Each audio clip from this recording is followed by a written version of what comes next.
पहला क्वेश्चन दिया है, क्या शून्य एक परिमेय संख्या है, क्या इसे आप p बटे क्यू के रूप में लिख सकते हैं। क्लास 9th का पहला चैप्टर है। पहला चैप्टर है संख्या पद्धति। संख्या पद्धति मतलब नंबर सिस्टम। नंबर सिस्टम का पहला चैप्टर स्टार्ट कर रहे हैं हम लोग और इसकी पहले अभ्यास है 1.1। इसका पहला क्वेश्चन है, क्या शून्य एक परिमेय संख्या है, क्या इसे आप p बटे क्यू के रूप में लिख सकते हैं, जहाँ p और q पूर्णांक है और q का मान 0 नहीं है। तो आपको पता होना चाहिए कि परिमेय संख्या होता क्या है। पहले आपको पता हो कि परिमेय संख्या होता क्या है। परिमेय संख्या को हम p बटे क्यू के रूप में लिख सकते हैं। उन्होंने लिखा भी है कि p और q के रूप में लिख सकते हैं, जहाँ p और q क्या है, पूर्णांक। आपको पता है कि परिमेय संख्या वो होती है जो p बटे क्यू के रूप में लिखी होती है, जहाँ p और q क्या होते हैं, जहाँ पे p व q क्या होते हैं, ये दोनों पूर्णांक होते हैं। p और q क्या होते हैं, पूर्णांक। पूर्णांक का मतलब है ये प्लस का भी हो सकता है और माइनस का भी हो सकता है।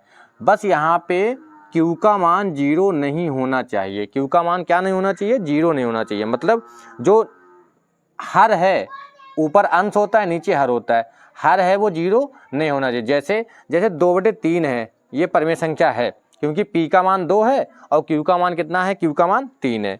आप माइनस का भी लिख सकते हैं, माइनस का 1/2, कोई भी नंबर लिख सकते हैं। माइनस का 1/2 या ऊपर प्लस का नंबर है, नीचे माइनस का है, ये भी परिमेय संख्या है। लेकिन अब बताना हमें क्या, हमें बताना है क्या 0 एक परिमेय संख्या है। तो 0 को बताना है तो 0 को देखते हैं। 0 को हम लिख क्या सकते हैं, 0 को हम लिख सकते हैं 0 बराबर 0/1। पता है आपको, अगर 0 ऊपर दिया है, नीचे संख्या है, तो उसका मान 0 आता है। तो कंडीशन क्या थी, कंडीशन ये है कि p का मान तो कोई हो सकता है, p का मान यहाँ पे 0 हो गया और q का मान कितना है, q का मान 1 है। तो इसका मतलब 0/1 या 0/2 भी लिख सकते हैं, 0/3 भी लिख सकते हैं।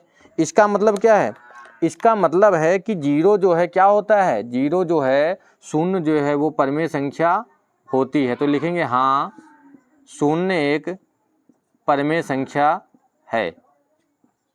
शून्य एक परिमेय संख्या है, ये इसका हो जाएगा आंसर। और आगे इन्होंने लिखा था, क्या आप इसे p बटे क्यू के रूप में लिख सकते हैं। तो हाँ, हम इसको p बटे क्यू के रूप में लिख सकते हैं, क्योंकि जहाँ पे p और q क्या है, पूर्णांक है। वो हमने लिख के आपको बता दिया है कि 0 बराबर 0/1, 0/2, 0/3।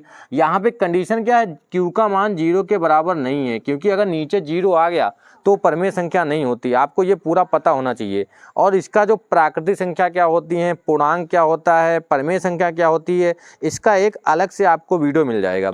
अगला क्वेश्चन क्या दिया है, अगला क्वेश्चन देखते हैं। अगला क्वेश्चन है दूसरा है दूसरा सवाल है कि 3 और 4 के बीच 6 परिमेय संख्या बतानी है। क्या बताना है, 3 व 4 के बीच 6 परिमेय संख्याएं।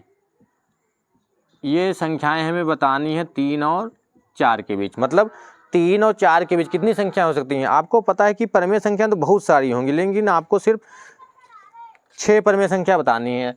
तो बहुत सारे इसके तरीके हैं, आप पॉइंट में भी बता सकते हैं और फ्रैक्शन में भी बता सकते हैं, मतलब भिन्न में भी बता सकते हैं। तो हम क्या करते हैं, 3 को यहाँ पे लिखते हैं और 4 को यहाँ पे लिखते हैं। सिंपल सा फार्मूला है। कंडीशन इसकी है कि हमें इसके बीच की संख्याएं बतानी है। तो ऐसा कोई भी नंबर ले लें जिसके बीच की हम संख्याएं लिख सकते हैं। तो आप इसमें क्या कर सकते हैं, इसमें चाहे तो 5 से गुणा कर दें ऊपर नीचे, या इसको 6 से भी कर सकते हैं, या 7 से कर सकते हैं, जिससे आपकी मर्जी हो। अगर जिससे करेंगे ऊपर, उसी से नीचे भी करेंगे। कंडीशन ये है जिससे अगर आप ऊपर करें उसी से नीचे भी करना है। तो इसको भी हम 7 से ऊपर और 7 से नीचे। तो ये क्या हो जाएगा, 7 या 21/7 और ये हो जाएगा 7 चौक 28/7। तो इसके बीच की हमें संख्याएं बतानी है। इसके बीच की संख्याएं बतानी, इसके बीच की संख्याएं क्या हो जाएंगी, इसके बीच की संख्याएं हो जाएंगी, लिख लेंगे अतः, इसके बीच संख्या हो जाएंगी अतः 6 परिमेय संख्याएं क्या हो जाएंगी, इसके बीच की संख्याएं। 21 के बाद क्या होता है, 22, तो 22/7, 23/7, 24/7, 25/7 और 26/7, 27/7। 1 2 3 4 5 6 हो गया। 21 के बाद 22 आता है, 28 से पहले क्या आता है, 27 ही आएगा। अगर हम इसको 9 से गुणा कराते छोटे नंबर से अगर कराएंगे तो बीच की संख्या निकालने में दिक्कत होगी, क्योंकि 6 संख्याएं पूछ रहा है। करा तो सकते हैं, फिर पॉइंट में हमें लाना पड़ेगा। बड़े नंबर से कराएंगे तो बहुत सही संख्या हो सकती हैं, जैसे 9 से कराएंगे 9 × 27 और 9 × 36 तो और संख्याएं हो जाएंगी। उससे कोई दिक्कत नहीं, आपकी मर्जी, जिससे भी आप गुना करा सकते हैं इसमें। अगला सवाल दिया है, तीसरा नंबर सवाल है कि 3/5 व 4/5 के बीच कितनी संख्याएं बतानी है? 5 परमेय संख्या बतानी है। इसके बीच में 5 परमेय संख्याएं बतानी है। 5 परमेय संख्याएं बतानी है तो 5 परमेय संख्या निकाल देंगे इसके बीच की। 5 परमेय संख्याएं ज्ञात कीजिए। इसके बीच की 5 परमेय संख्याएं हमें बतानी है। क्या करना है? वही वाला प्रोसेस आपको अपनाना है। 3/5 को यहाँ लिखेंगे, 3/5 और यहाँ पे लिख लेते हैं 4/5। कोई एक नंबर ले लेते हैं जिससे दोनों को गुणा कराना है। चाहे आप 6 से भी करा सकते हैं, 7 से भी करा सकते हैं, 8 से भी करा सकते हैं। तो इसको हम करा देते हैं 8 से करा देते हैं, और इसको भी 8 से करा देते हैं। तो कितना हो जाएगा? 8 × 24 और बटे में 8 × 5 = 40। ये हो जाएगा 8 × 32 बटे में 8 × 5 = 40। जिससे गुणा ऊपर कराएंगे उसी संख्या से आपको नीचे भी गुणा कराना है। अब इसके बीच की संख्याएं लिख देनी, सिंपल सा है। अतः 5 परमेय संख्याएं, 5 परमेय संख्याएं क्या हो जाएंगी? 5 परमेय संख्याएं।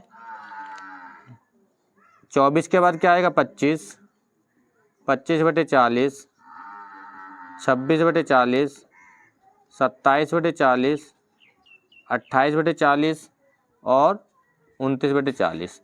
तो ये आपका आंसर हो जाएगा।